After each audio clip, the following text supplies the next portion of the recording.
தமிழ் புராணங்கள் மற்றும் காவிய கதைகளை படித்தாலோ அல்லது வீரம் பற்றி பேசினாலோ சட்டென்று நினைவுக்கு வருபவர்களுள் குறிப்பிடத்தக்க ஒருவர் வீரபாண்டிய கட்டபொம்மன். அவர் இந்திய சுதந்திர போராட்டத்திற்கு 6 தசாப்தங்கள் முன்பே இந்திய மண்ணில் ஆங்கிலேயர்களை துணிச்சலாக எதிர்த்தவர். பிரித்தானிய கிழக்கிந்திய கம்பெனியின் ஆட்சி தலைமையை ஏற்க மறுத்து தனது இறுதி மூச்சு வரை போராடியவர். ஆங்கிலேயர்களை அசாதாரண தைரியத்தால் வீறு கொண்டு எதிர்த்த வீரபாண்டிய கட்டபொம்மன் அவர்களின் வீர வாழ்க்கை வரலாறு மற்றும் சாதனைகளை பற்றி வாருங்கள் காண்போம்.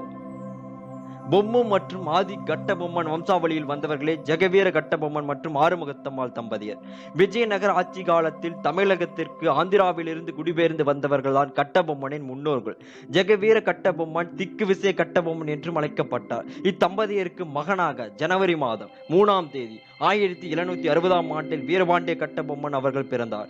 இவரது இயற்பெயர் வீரபாண்டியன் என்பதாகும். இவர் தெலுங்கு மொழி பேசும் ராஜகம்பளம் நாயக்கர் வம்சத்தில் பிறந்தவர். கட்டபொம்மன் என்பது இவரது வம்சாவளியை குறிக்கும் அடைமொழியாகும்.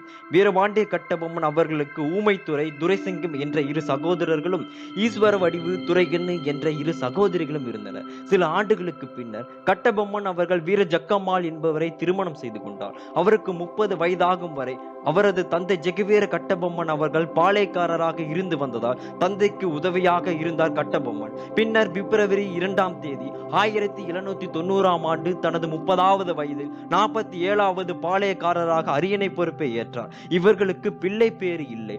வீரபாண்டிய கட்டபொம்மன் அவர்கள் ஆட்சி பொறுப்பை ஏற்ற அதே நேரத்தில் ஆங்கிலேயர்கள் பிரித்தானிய கிழக்கிந்திய கம்பெனியை இந்தியாவில் தொடங்கினர். அக்கம்பெனி நேரடி ஆட்சி திருநெல்வேலியிலும் தொடங்கப்பட்டது. இதனால் திருநெல்வேலியை சுற்றியுள்ள அனைத்து பாளையக்காரர்களிடம் வரி வசூலிக்க வேண்டும் என்ற எண்ணம் கொண்ட ஆங்கிலேயர்கள் அதற்காக ஆங்கிலேய நிர்வாகிகளாக கலெக்டர்களை நியமித்தனர். இதற்கு பெரும்பாலான பாளையக்காரர்கள் ஒத்து வராமல் இடையூறாக இருந்ததால் அவர்களை ஒழிக்க எண்ணிய ஆங்கிலேயர்கள் பாளையக்காரர்களில் ஒருவருக்கு மற்றவர் எதிரிகளாக்கும் பிரித்தாளும் சூழ்ச்சியை மேற்கொண்டனர்.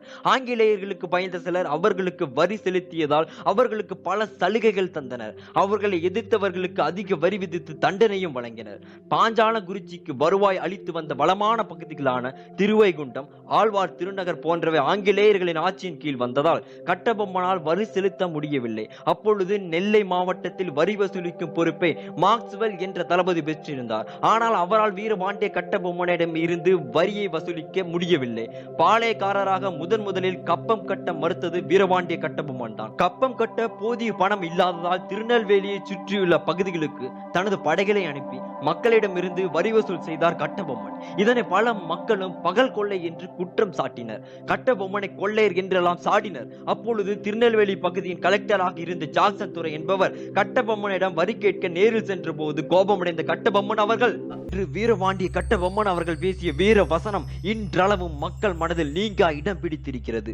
வீரபாண்டிய கட்டபொம்மன் அவர்களின் வீரம் அனைவரின் மனதிலும் நீங்கா இடம் பிடித்திருந்ததால் அவரது வாழ்க்கை வரலாறை பலரும் நாடகங்களாகவும் திரைப்படமாகவும் எடுத்தனர். B.R. பந்துலு அவர்கள் 1959ஆம் ஆண்டு சிவாஜி கணேசனை வீரபாண்டிய கட்டபொம்மனாக நடிக்க வைத்தார். இப்படத்தை சக்தி T.K. கிருஷ்ணசுவாமி அவர்கள் எழுதினார். சிவாஜி அவர்களின் தோற்றமும் நடையும் குரலும் கம்பீரமும் வீரபாண்டிய கட்டபொம்மனை அப்படியே பிரதிபலித்திருக்கும்.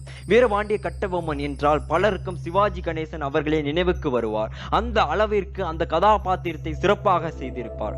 வீரபாண்டிய கட்டபொம்மனது வீரமானது சுற்றியுள்ள அனைத்து பாளையக்காரர்களிடமும் புகழாய் பரவி அவர்களது மனதிலும் வீரத்தை விதைத்தது. எனவே கிபி 1797ஆம் ஆண்டு முதலாக ஆங்கிலேய தளபதி ஆலந்துறையின் பெரும் படை பாஞ்சாலங்குறிச்சி கோட்டையை கைப்பற்ற வந்தனர். இந்த போரில் வீரபாண்டியனிடம் தோற்று ஆலந்துறை ஓடினார். இந்த முதல் போருக்கு பிறகு மாவட்ட கலெக்டரான ஜாக்சன் துரை கட்டபொம்மனை சந்திக்க வேண்டும் என்று அழைப்பு விடுத்திருந்தார். கட்டபொம்மனை அவமானப்படுத்த வேண்டும் என்ற நோக்கத்திலேயே பல்வேறு இடங்களுக்கு வர சொல்லி சந்திக்காமல் அலைக்கழித்தார். கடைசியாக 1798 ராமநாதபுரத்தில் செப்டம்பர் 10ஆம் தேதி இருவரும் சந்தித்தனர். அப்பொழுது சூழ்ச்சி செய்து வீரபாண்டிய கட்டபொம்மனை கைது செய்ய நினைத்தார் ஜாக்சன் துரை. ஆனால் கட்டபொம்மன் அந்த தந்திர வலையை முறியடித்து அங்கிருந்து தப்பி பாஞ்சாலங்குறிச்சியை வந்தடைந்தார். ஜாக்சன் துரைக்கு பின்னர் லூசிங்டன் என்பவர் கலெக்டராக பதவியேற்றார். ஆங்கிலேய ஆட்சி காலத்தில் அவர்களுக்கு பேர் இடைஞ்சலாக கருதப்பட்ட மைசூர் மன்னரான திப்பு சுல்தான் அவர்களை மே மாதம் 1799ஆம் ஆண்டு கொன்ற பின்னர் ஆங்கிலேயர்களின் இலக்கு கட்டபொம்மனாக இருந்தது.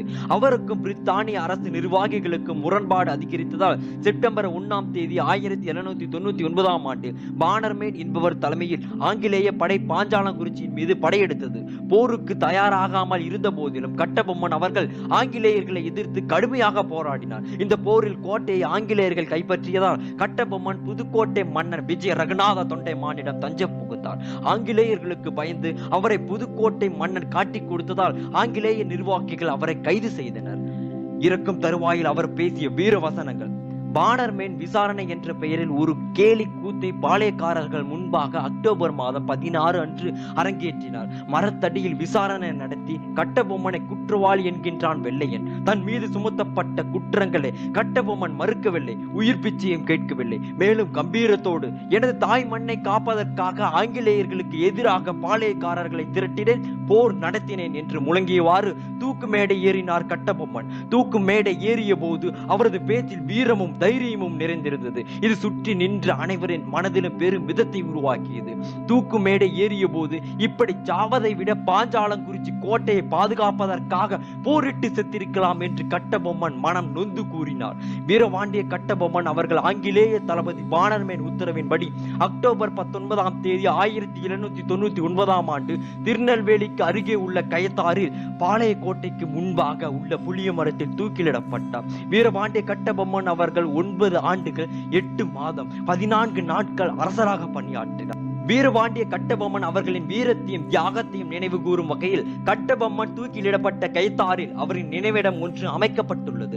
கட்டபொம்மனின் வாழ்க்கை வரலாறு தமிழ் புராணம், காவியம், கதைகள், வரலாறுகளில் இடம்பெற்றுள்ளது. தமிழ்நாட்டில் உள்ள வெலிங்டனில் கட்டபொம்மனின் நினைவாக ஒரு சிலை வைக்கப்பட்டிருக்கிறது.